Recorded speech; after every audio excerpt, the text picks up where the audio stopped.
Hello, everybody. Welcome to the Buckeye Weekly podcast. I am Tony Gerdeman here, as always, with Tom Orr.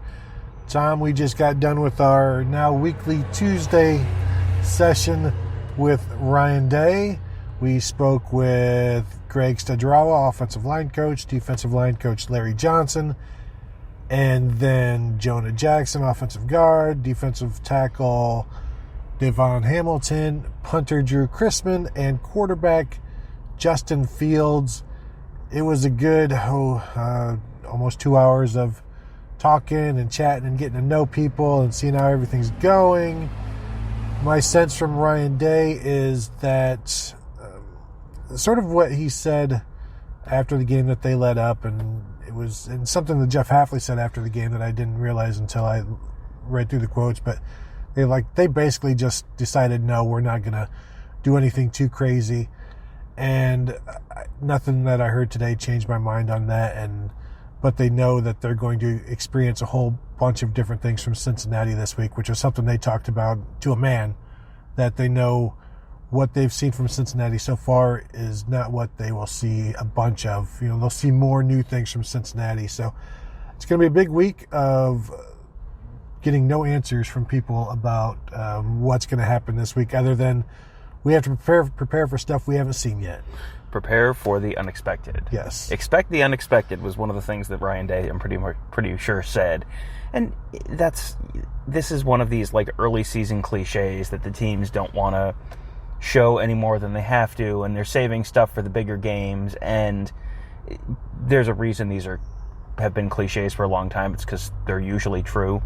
You often don't hear coaches talk about it openly. I mean, Ohio State didn't come out and flat out say, we stopped trying new stuff, but they kind of have pretty much said it without saying it.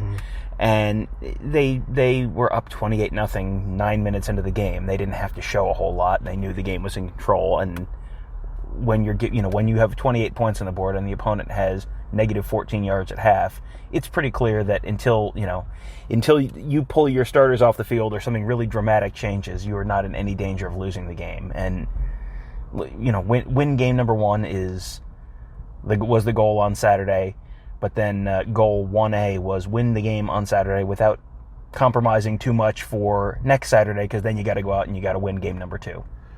And as an example of this whole safety aspect, and this is something that Ryan Day wants from his quarterbacks at all times, but he said his favorite play from Justin Fields on Saturday was a throwaway on 3rd and long. It wasn't a touchdown run. It wasn't any of the passes that anybody could have thrown. It was the fact that he understands the time and the place to throw that away, and that's something that he has talked to him about in the past, talked to Justin Fields about being aware of that.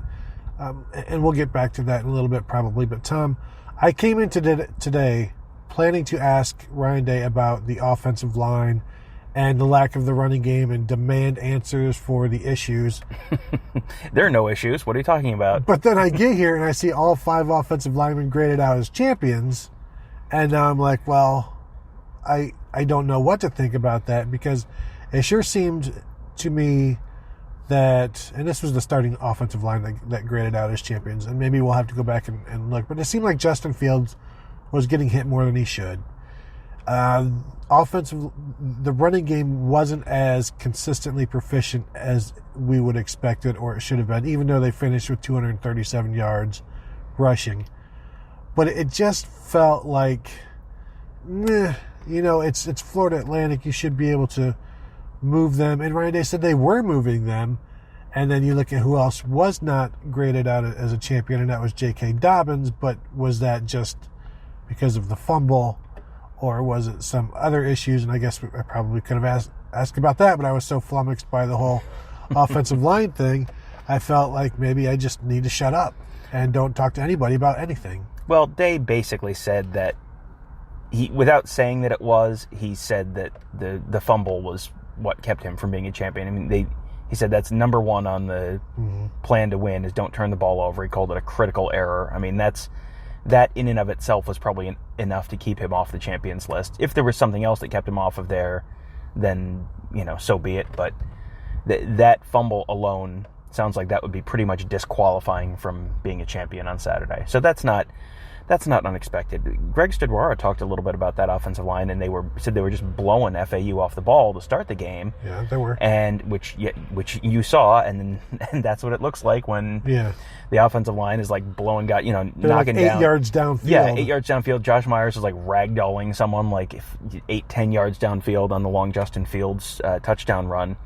And Stud said that after a certain point, FAU basically figured out, okay, so we can't do what we're doing anymore. We're going to change.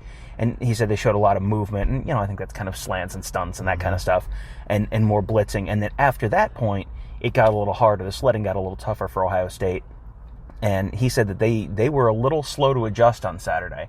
And that's something they're going to have to fix before next week, because if Cincinnati watches that film and looks at it and figures out that Ohio State has issues with some slants and that kind of stuff, then that's something you're going to see a whole lot of next weekend. Another area where they didn't really get too crazy was in the red zone, and I don't even know how often they were in the red zone. I know that the one drive with JK Dobbins finishing off a touchdown, but Ryan Day was asked about Justin Fields in that role as the red zone quarterback that maybe like Tate Martell they tried to do last year. But he gives them that running option, and they said, yeah, but they didn't bother with that last week because they wanted to just use the 2 tight ends and pound it in there and see how that worked. So that's another example of staying vanilla and not pulling out all of the stops. But I'm expecting, and we'll probably talk about Cincinnati down the road, but I'm expecting more carries from Justin Fields there as they view this as a big game, and you're going to try to get yards any way you can. And we saw Justin Fields is a pretty good way to do that. Tom, Ryan Day, who we called a liar last week or after the game on Saturday several times, and rightfully so, kind of did not quite apologize to us today, but admitted he had been deceptive when it comes to the under the center offense with Justin Fields taking snaps directly from Josh Myers. Admitted that he didn't want to let on from the time we started asking about it back in the spring until now, or actually from the time Mike Yursich was hired until now, pretty much. So he admitted, yes, that it is part of the offense, and we'll continue to see it. But it was as a great man once said, it's a humbling thing being humble, or and so Ryan Day was humble enough to admit that he lied to us, and that yes, they did. This wasn't just on Thursday they thought, you know what, we weren't gonna do this, but let's go ahead and do this. No, this has been a part of the plan for a while now, and again, may even lead, dare I say, to some quarterback sneaks, which, as we all know, have never failed. Never once. It is the wheel route of running plays. Undefeated quarterback sneaks. They were undefeated the last few years under Urban Meyer, mostly because they were 0 for 0. So undefeated, unwinned, but undefeated. So emphasis on the un. Yes, the most unplay there is. Yeah, I mean, that was something that we talked a little bit about on Saturday. The being under center more than we expected, more than we were told they were going to be. That and the bullet and the Sam and all of that. We talked about that in some detail, and. You're going to get told some things that don't necessarily play out on exactly as you've been told, because they want to keep some stuff hidden or obscured. And how much did you need to do that to really catch Florida Atlantic off guard? Probably not that much. And now the cat's out of the bag. So there's some question as to how much value there really was there. But this is not the first time that a football coach has not been completely forthright about game plan or certain strategic elements of the game, and that's just kind of it's part of the deal. And we will report what we're told and what we see. And during the preseason camp, we saw them working on that some, but we're watching the first 3 practices, the first 3 periods, the first 4 periods of practices, and we're not actually watching them go head-to-head with the offense versus the defense. So we don't, you can work on real basic stuff like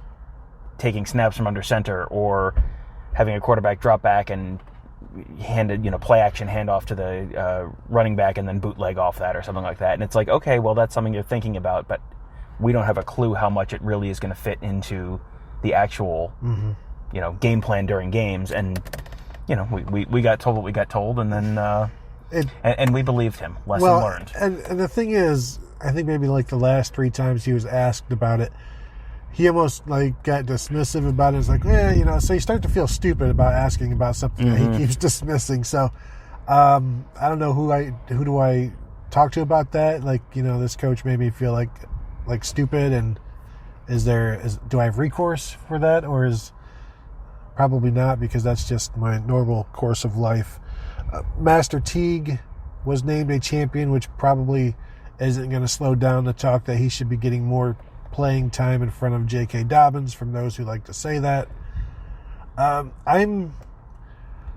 When I think of JK Dobbins, the JK Dobbins that I believe exists is the 2017 guy that made people look foolish. But we haven't seen that guy since 2017, and probably since, I don't know, I'd have to go back and look, but early November of 2017. I don't know when was the last time he looked like that consistently. And I don't want to say I'm starting to believe that he is who he was last year, but I until we see the 2017 version, is this who he is, Tom?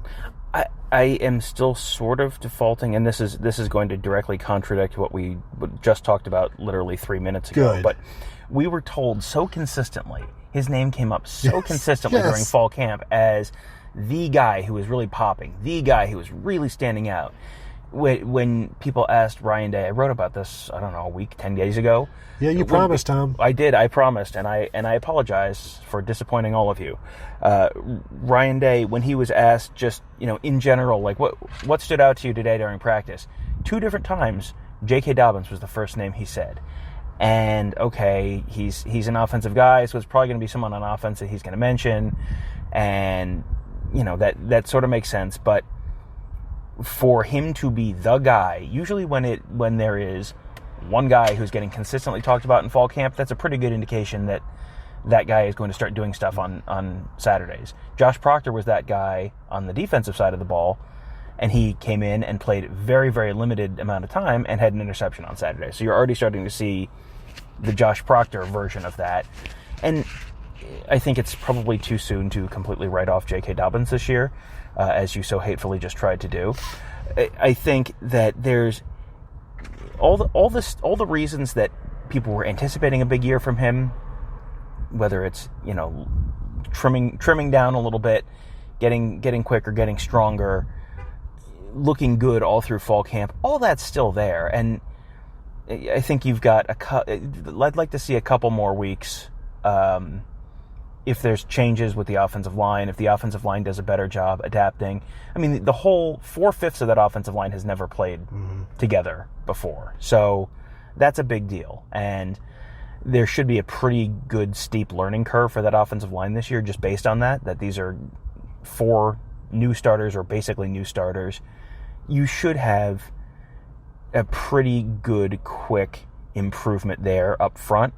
And as Fields gets more comfortable in the offense, they maybe are willing to do some more things with him and expose him to maybe a little bit more contact. All of that should open up things for Dobbins. So I don't think you can completely write him off, but that was for sure on the whole Saturday not what I think either of us were expecting coming in. No. Now, you said 4/5 of the offensive line has never played together before. Are you saying 1/5 of the offensive line has played together before? Well, they played. Thayer Munford played with Wyatt Davis in that one Big Ten championship game, and Brandon Bowen. Yeah, Brandon Bowen didn't play with either of them because he was there with 2017. So yeah, I mean there was a grand total of 2 guys who had played together one game in a start. That was the Big Ten championship game last year. So yeah, you're gonna have some. You're going to have some continuity issues there, just as those guys start to get together. And Jonah Jackson is one of the starters, and he hasn't been at Ohio State more than just a few months. I mean, there's a lot of new stuff that's going on there that you should see a pretty significant trend upward, I would think, relatively soon. If you don't see a significant improvement by the end of September, then that's probably a warning sign. Now, I will remind people that we are recording in your car right now, which as you... Not your car, my car. Did I say my car? No, you said your car. You said we're recording in your car, and you're reminding the listeners. No, we're not in your car. Don't... Like, I just think I had a lot of people don't want you looking in the back seat. Checking the back seat, like, Sorry, go on. Yeah, we are recording in your car, and as you mentioned before the show, like under flight path from Columbus Airport. There is also a plastic bottle of some sort behind us that was getting run over by cars as they drove past us. So if you hear that, we apologize. But also, you love it. The one thing that I learned that I thought was interesting from Justin Fields today is when he was asked about the offense starting out 28-0 and then obviously going into a shell, he said that after the game he realizes that that's his job to make sure that doesn't happen. And so now you've got a sophomore quarterback learning something from his first game. And I think that's one step towards leadership for him that maybe he didn't realize that he needed to do that. When you've got two fifth-year seniors on the offensive line, you've got 3 senior wide receivers, you've got a junior captain running back. Maybe he didn't see the need for himself to be that guy, but now he knows that, you know what, that's, even if it's not supposed to be my role, I'm taking it over now, and I'm going to make sure that doesn't happen again, or at least address it when it does happen. And if there's nothing you can do about it, there's nothing you can do about it. But at least he's taking ownership of, this is also my role moving forward, is to make sure that if there is a lull, I'm going to step in and say something about it. I'm going to address it. And I think that was a sign of maturity for, like I said, a sophomore in his second start. He didn't have a bunch of stuff to say today in terms of like wowing or of super note. But I thought that was the most interesting thing for me, where he is showing some maturity. And you go along with what Ryan Day said, his favorite play was throwing the ball away. We forget that this guy is a sophomore, has been in the offense since January, but is making the progress towards maturing into a leader that this team needs, clearly, based on just this one small sample size. Yeah, exactly. I mean, one game against a group of 5 team, I mean, that's generally the kind of thing you want to just base your full season of expectations on. Ideally, if you can get a 1-quarter sample size from that game, that's even better. But if you have to take the whole game, you take the whole game.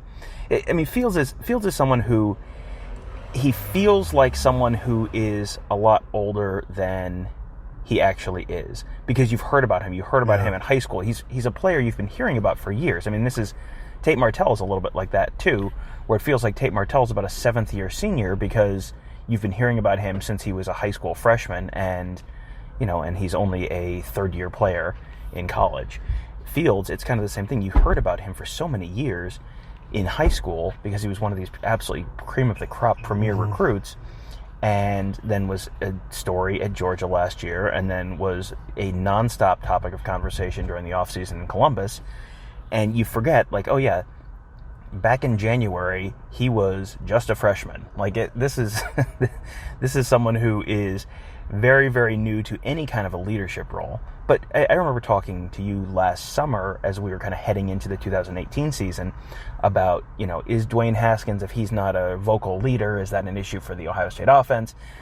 You kind of want that quarterback to be a vocal leader if you can. I mean, that's probably not the easiest spot for Fields to be in right now because, you ran through all the seniors on the team, and not only is he not a senior, he's a sophomore. And not only is he a sophomore, he's a sophomore who wasn't here last year, so he doesn't, he has not even been through.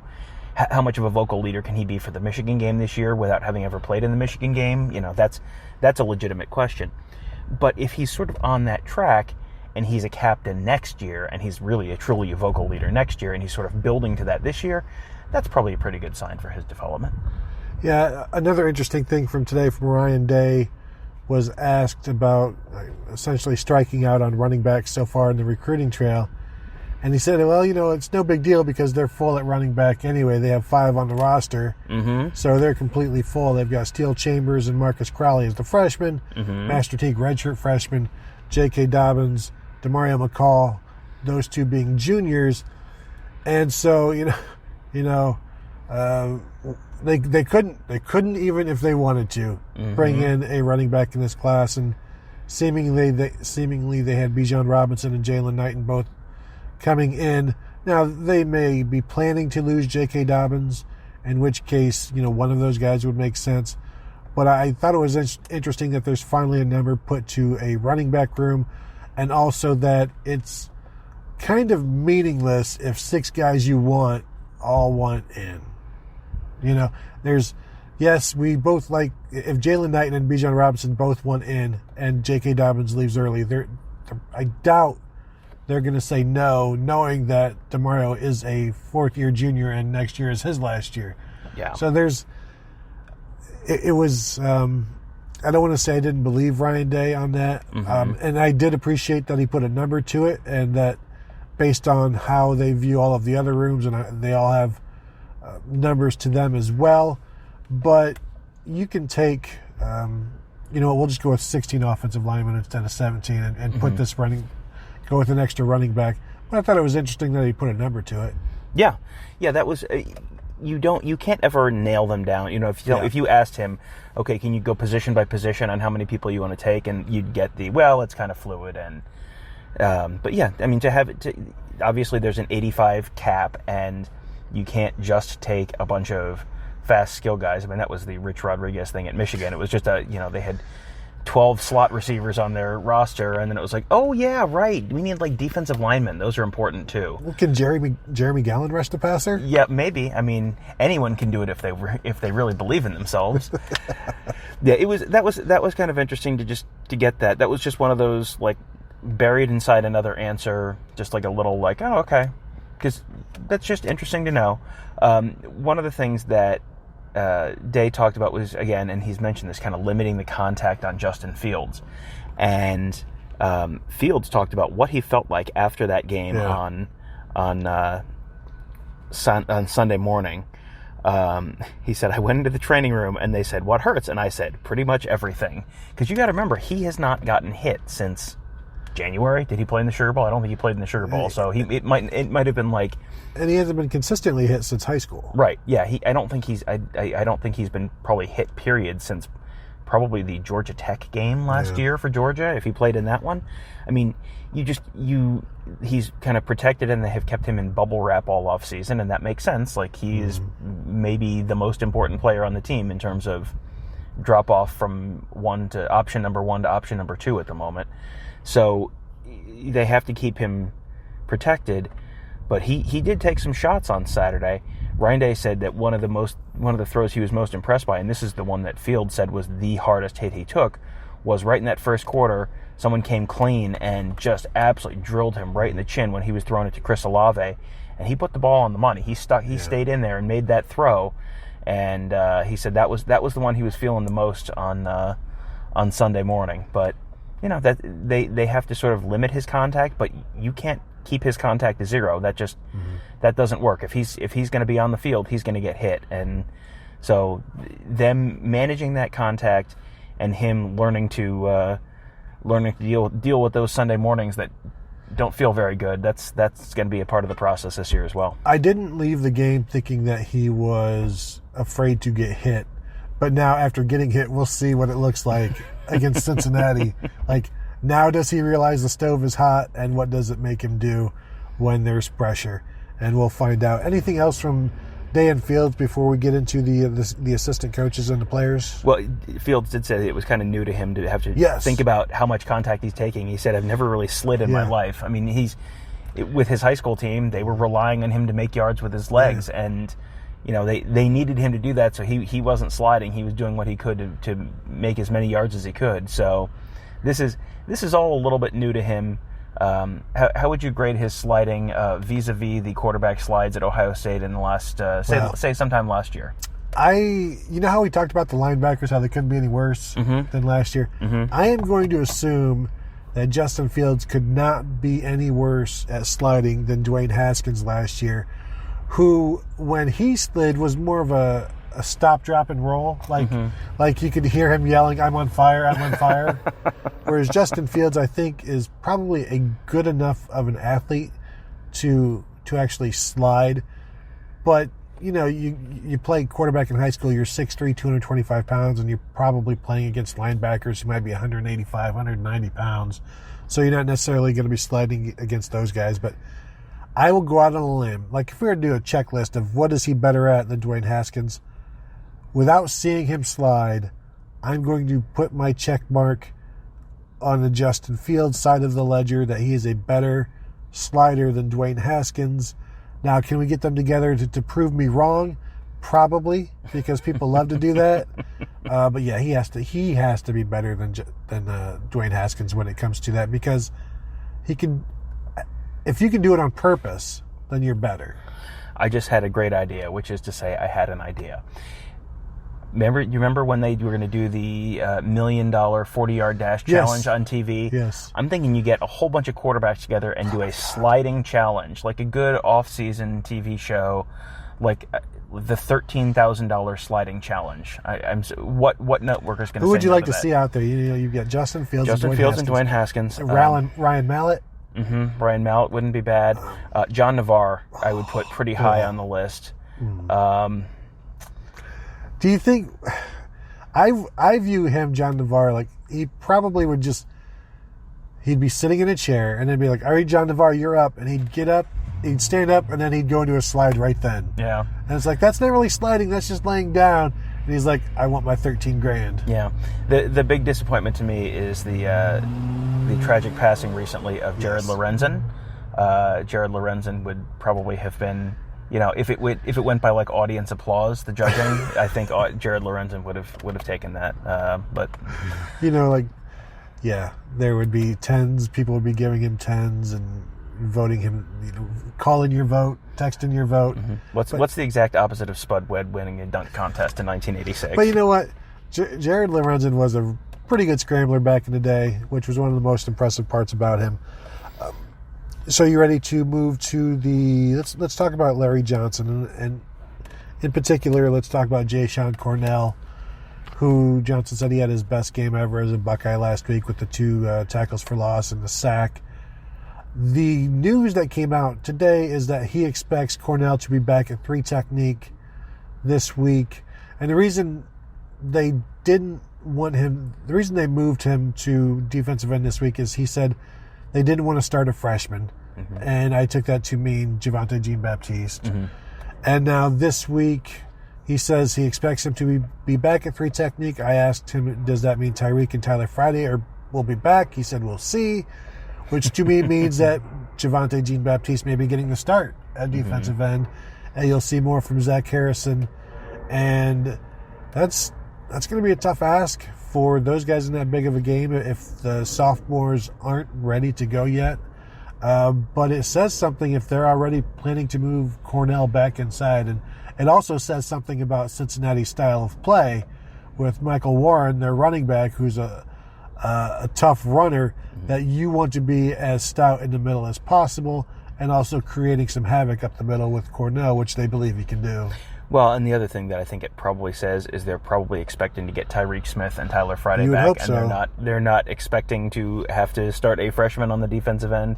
I mean, if you didn't want to start a freshman defensive end against Florida A&M, you probably don't want to start a freshman defensive end against Cincinnati. But at least they have one more game under their belt. They have at least played a little bit, which is helpful. And I think he said they played 35, 40 snaps, something like that. So that's a good start. That's something they can learn from. They've got a lot more film on them now. I mean, that's all very good and useful. I still don't think they're probably super comfortable with the idea of starting a freshman at defensive end. So when he said that, I thought, it's not okay. a Bosa. Well, I mean, and Tyreek Smith and Tyler Friday were both on the game time decision list last week, which means, okay, they weren't out. So if they were game time decisions last week, maybe they just got held out because they didn't think they were really going to need them. Which would be another example of the going vanilla that we talked about. Yeah.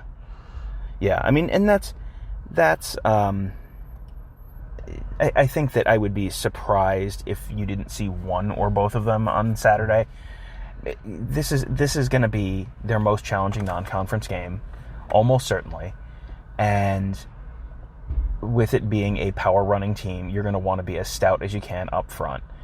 So I would imagine also that if Tyreek Smith and Tyler Friday are healthy enough, they are going to be lobbying to play. So in just the fact that they're a game time decision last week means they probably were at least close enough to think about. So if you're close enough to think about last week, another week of treatment, another week of healing, like that, you should probably be back on the field, most likely. That's going to be a huge game for either of those guys, both of those guys, to be in there getting more snaps than they ever have in a meaningful game. And we'll see what they do. And, that's, I always say, one of the great things about college football is you have new stars that just burst onto the scene. And one of those two guys could be it, if not both. Anything else from the defensive line from today with Larry Johnson? No, I don't think there was too much. I mean, he talked a little bit about Chase Young and his leadership and helping the younger guys, and talked about he's been someone who has kind of stepped up in that role, because I mean he has been basically from day one a contributor on the field, but now all of a sudden he's the old man in that room and one of those. He's leaders. The old head. The old head, yes, sorry, the old head in the room. So he's kind of taking that leadership role. That was something that when we were down on the sidelines towards the end of the game, I was walking behind the bench, and it was after one of the scoring drives, and Jean-Baptiste, you may have said it wrong earlier, Jean-Baptiste was sitting on the bench, and Larry Johnson and Chase Young were standing in front of him and talking to him. And, explaining it was after one of those touchdown drives, so they had obviously not done what they set out to do on that drive. And they were just I couldn't hear exactly what they were, coaching him up on, but, the hand gestures were very clear, like, hey, you got to do this and not that, and try doing this. And, that's what you want out of your leaders in that room. You want them kind of passing on the tricks of the trade. And, Larry Johnson is one of the best in the business at what he does. And if you have kind of players who have also had to, they don't just know it, but they've had to learn it the last couple of years, that maybe helps with passing that information along as well. So that's big. You want that out of your players, out of your leaders. And I think Chase Young is off to a good start, both on the field and as a leader this year. Larry Johnson called Cincinnati a Big Ten football team. So that gives you an idea of what they're expecting. Moving to the offensive line, like I said, we talked to Greg Studrawa today.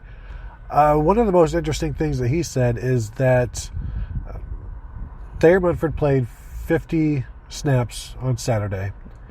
The most snaps he had, or the most reps in any practice, and I'm going to assume this is talking about scrimmages, as he said, 22 reps in practice. So he doubled that up, played well, and then Josh Allaby and Nick Petit-Frere came in for about 25 plays apiece.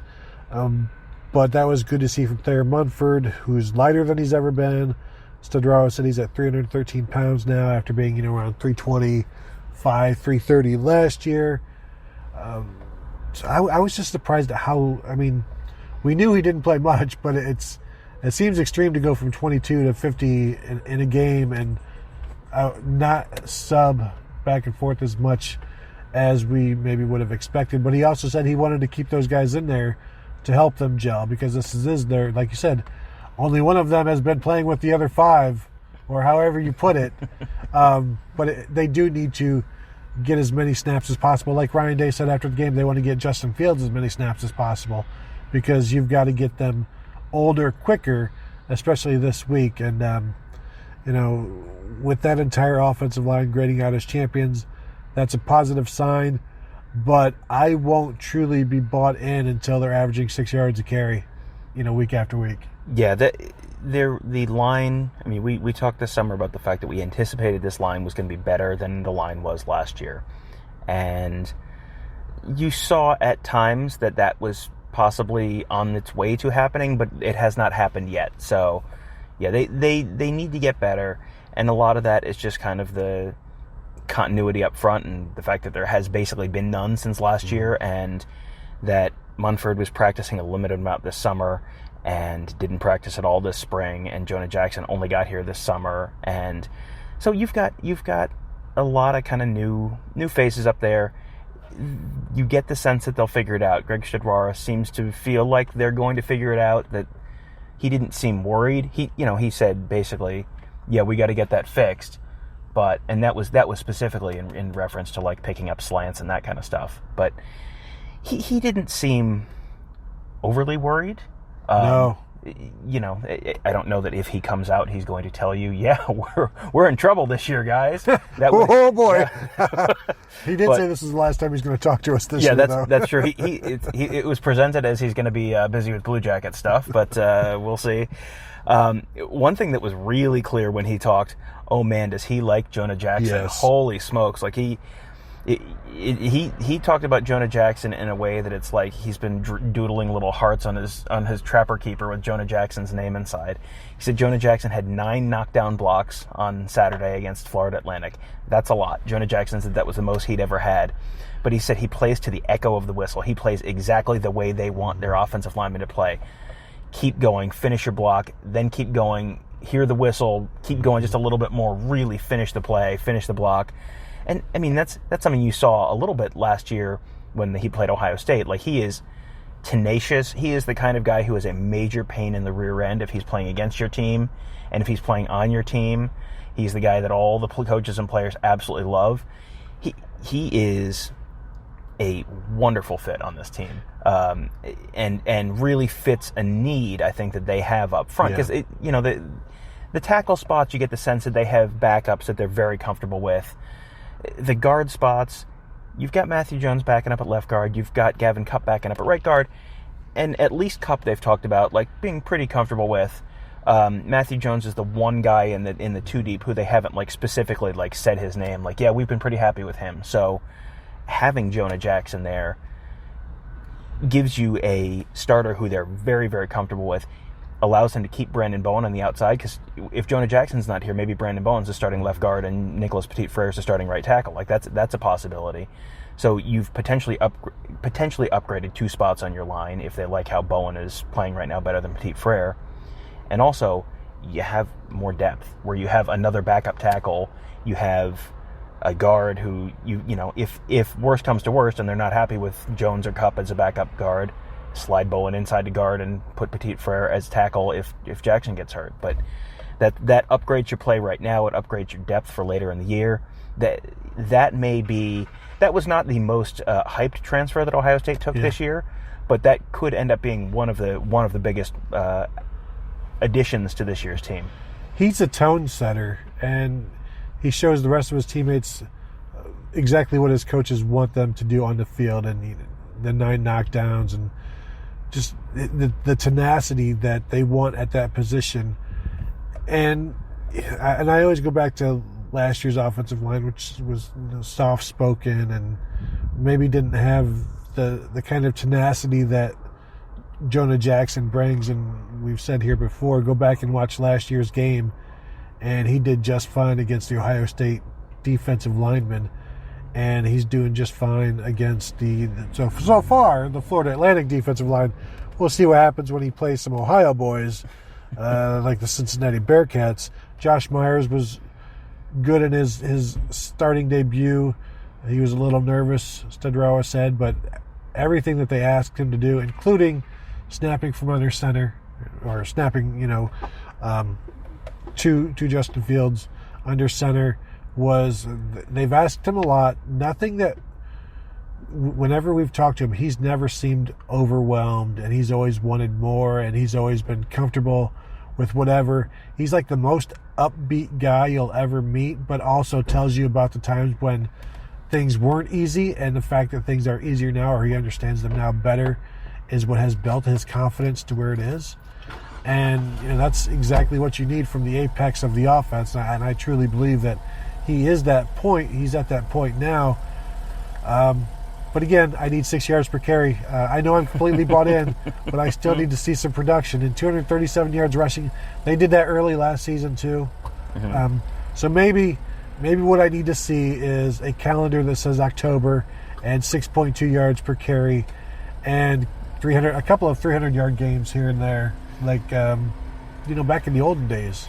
Yeah, that is probably coming. I mean, you hear them talk about individual guys. And when Studrawa was talking about Myers today, he talked about the fact that he had two missed calls the whole game, something like that. I mean, that's good. That shows that he is really ready to be that center, because that's the mental aspect of the game. And the physical aspect of the game, he's got it kind of going there too, because he said he had 6 knockdowns on Saturday, and that sounds like a lot less than Jonah Jackson's 9, but 6 is still that's quite a few knockdowns, quite a few pancakes for one game. So that's a good indication if he's got the physical aspect so far. And, that was a little bit of an undersized defensive line, so maybe it was a little easier on Saturday. But he is overwhelming smaller players like you should. Mm-hmm. He is handling the mental aspect of the game like you would hope.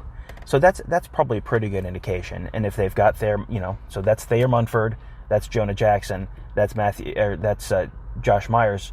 That's the left 3 people on the offensive line that they were all very happy with, just there. And Wyatt Davis, they've been very consistently pleased with. Yeah. He's shown what that he can do what he needs to do. Studrawa did talk about the fact that some of the younger guys, and I took this to mean it had to be Wyatt Davis, because Wyatt Davis is the only one who's really young on that offensive line. Wyatt Davis and Josh Myers, I guess. When Florida Atlantic started to sort of slant a little bit, the younger guys were still trying to get out there and just immediately blow guys up off the line. Right. And you can't do that when they're slanting. That's great when they're coming head on. When they're slanting, you got to change your technique, move your feet a little bit more. And that's just a learning experience from guys who have not played a whole lot, and now they've seen it, and now they can work on that this week. Because, as Stud said, guess what? You're probably going to see that again next week against Cincinnati. Yeah, and he did say they have a long way to go to become a cohesive offensive line, but I think that's pretty much every offensive line that isn't returning as starters for their second year in a row, So this is their first go-round with the starting 5, and it's a process. Anything else from the offensive line? Jonah Jackson said it was definitely different to play in the shoe as the home team, which was nice for a change, I'm guessing. He was impressed by Josh Myers' maturity, but also you realize the expectations once you're here, and they're quite different than anywhere else. But he does not concern me as somebody who's going to fall short of those expectations or what is required, because with all due respect to Rutgers, Jonah Jackson is Andy Dufresne climbing through, a quarter mile of sewage pipe and then coming out the other end. In this metaphor, is Rutgers the sewage pipe, or what's inside the sewage pipe other than Andy Dufresne? Just so we're clear on this. I think it's both, actually, because it's hard to separate the sewage from the pipe. And follow-up question, what is inside a sewage pipe, Gerd? Sewage. Human sewage. Also, perhaps animal sewage, depending on if it's a working prison, with a farm. Mm-hmm. Mm-hmm. But, again, Jonah Jackson has come out of that pipe, mm-hmm. and thankfully it is raining outside like it is in Shawshank Redemption, mm-hmm. and he gets a little bit of, gets some stank off of him. Mm-hmm. So that's it's a good day to be a Buckeye when you finally get out of that and you can just enjoy the surroundings of 103,000 people cheering you instead of, so he was in a pipe full of sewage and he came out and there was a storm. Yeah. Could this be a new season of Brown Thunder? Yes. But Super Brown Thunder? like really brown thunder. No one's thunder is browner than Rutgers.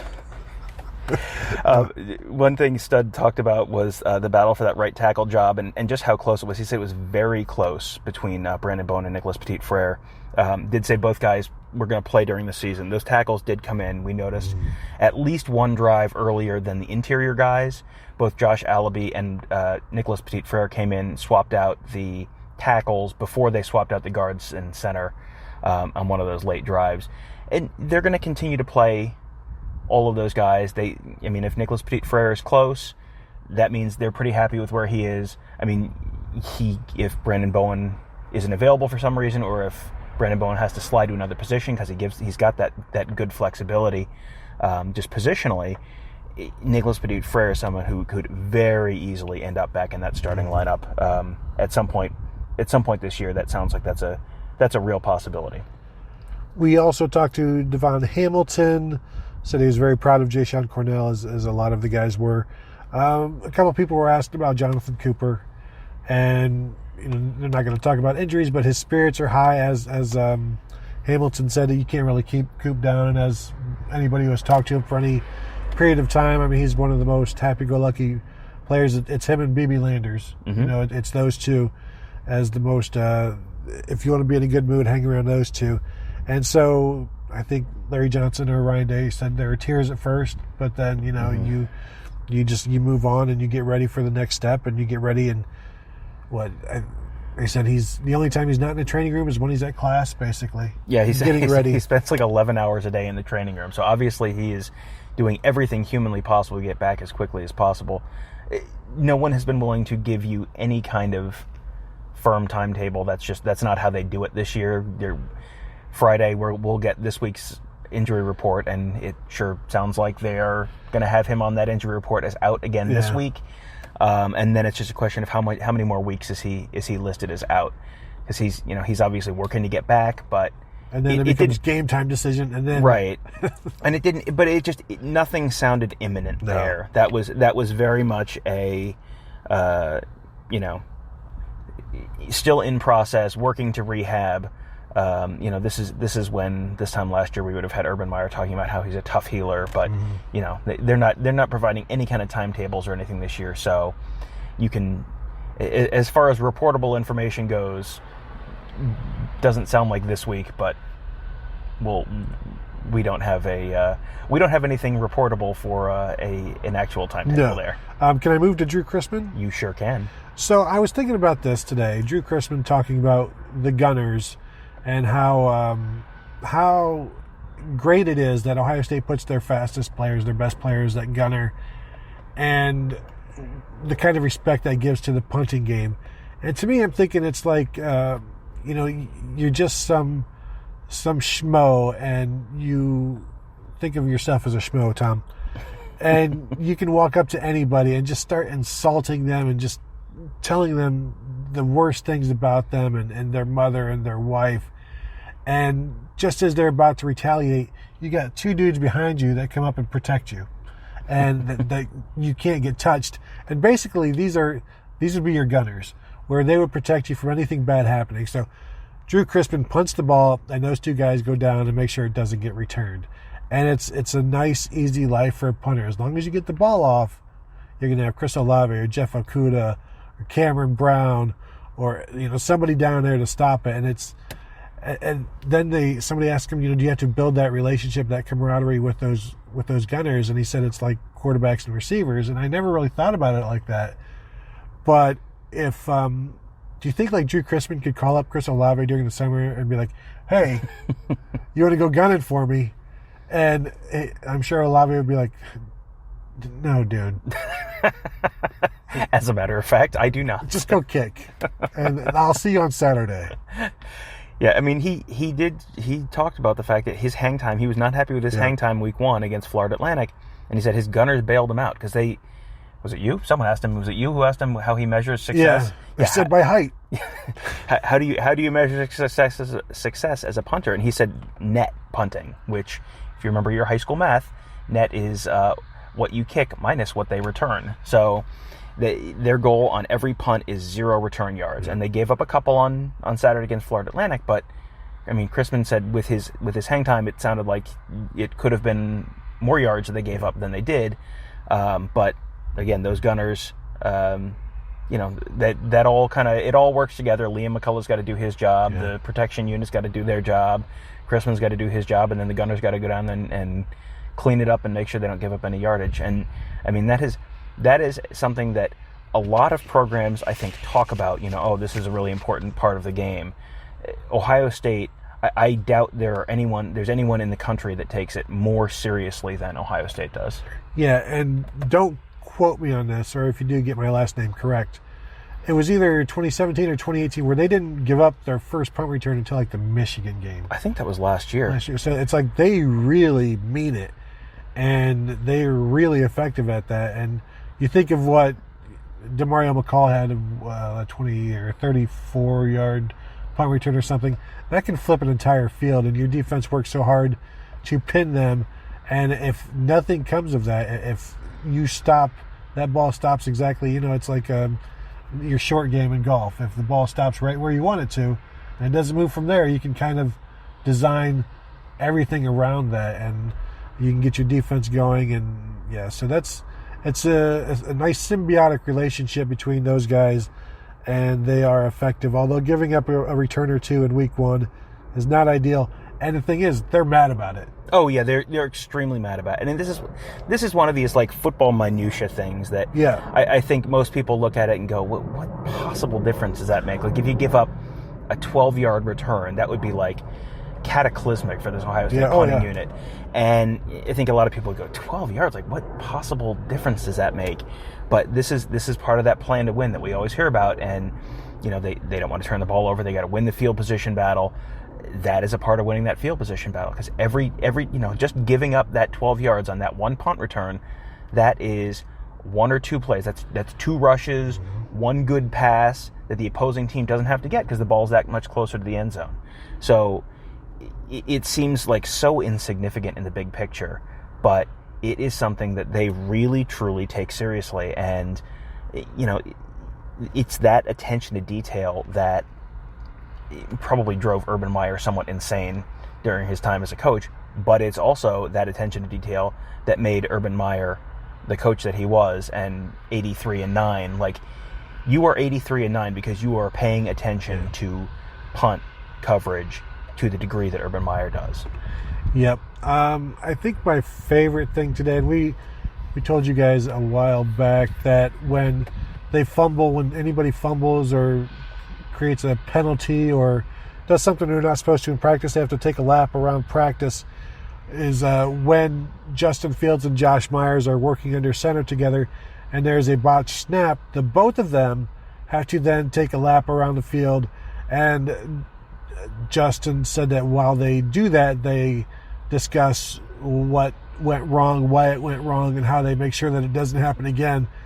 And it's good to know that punishment that began in Little League is still just as effective at the highest level of college sports. And it makes me feel good that people are still being punished in the most mundane ways, but you try like hell to not have to suffer those consequences. Do you think they get rewarded in the same way? Do they get orange wedges in High C? Have you seen these facilities? I mean, if they want orange slices in High C, I'm sure they can get it. Now they'll be getting it from a 3-star Michelin chef, But can I put any garnish on these orange slices? Can I do this?